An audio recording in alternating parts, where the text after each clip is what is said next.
Okay, I'm sure you've seen these bore bead traps. Take a 2x4, 5 inches long. You drill a pilot hole at the very top for your mounting screw.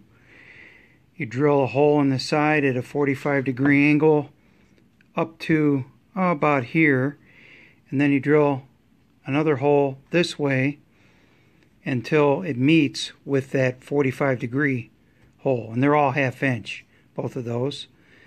And you drill a hole through a lid, put 2 screws in it, and I like using peanut jars for this.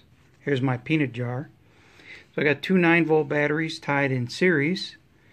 They are tied to 2 copper strips.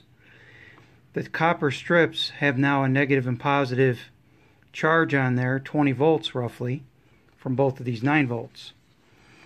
So what happens is when any bead goes in through the angled hole, it sees the light and goes straight down through the bottom hole, ends up in the jar, and when they try to climb out, they become the switch. They short themselves across here, and they do not like that.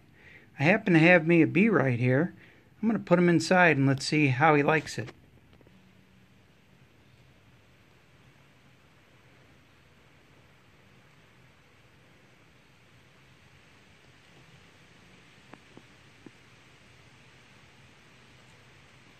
Yep, he didn't care for that too much.